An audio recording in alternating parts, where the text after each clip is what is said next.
Another day, another video tayo mga kamaster. Magandang umaga mga kamaster. Ayan, may baon tayong saging at itlog ng nilaga. At habang hinahanda ko yung aking gamot mamaya para inumin ko mamayang 8, magpupunas muna ako dito kay una, kasi hindi pa tayo nakapagpahugas. Mamayang gabi lang tayo magpahugas kasi maulan kahapon. Habang sinasabay ko na yung aking pagkakape. Ganun talaga dito mga kamaster, no? Sabay-sabay na lahat, magkakape habang nagpupunas ng sasakyan. Ayan, tapos na tayong magpainit. Ayan, napainit na natin si Una. Nakapagpunas na tayo at nakapaglinis na tayo ng sasakyan. Kunting pagpag lang. Kay kahapon malakas din yung ulan ng hapon Yan, mamayang gabi na lang tayo magpahugas. So ayan, another day, another video tayo.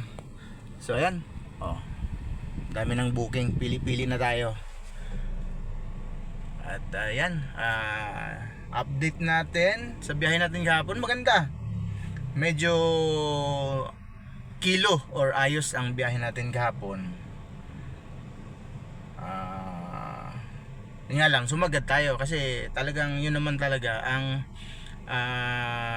dito, kalakaran, no?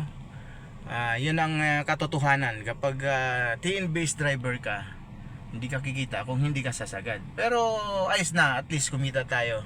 So ayan, panibagong araw tayo, panibagong biyahe. Ayan, ingatan tayo ng Panginoon sa lahat ng mga ka-grab, in-drive at joyride dyan. Mag-ingat kayo sa biyahe at sa mga bandang umuulan na lugar, mag-ingat, lalo yung mga naka-motor at madulas ang kalsada. Ingat-ingat mga ka-master. Ayan, pumipili na nga tayo ng booking mga ka-master, no? Ayan, pinili lang natin yung malapit lang dito para hindi tayo malugi sa gas. So ayan, nakapili na tayo. Papuntang Makati yung ating napili mga ka-master.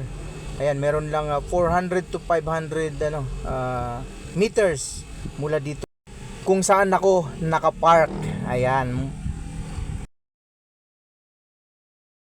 siguro mga 1 to 4 na kanto mga ka-master. So ito ang kagandahan kay Indra kapag mga ganitong rush hour, kasi matatansya mo, hindi ka malulugi. Alam mo kung malulugi ka sa gas o hindi.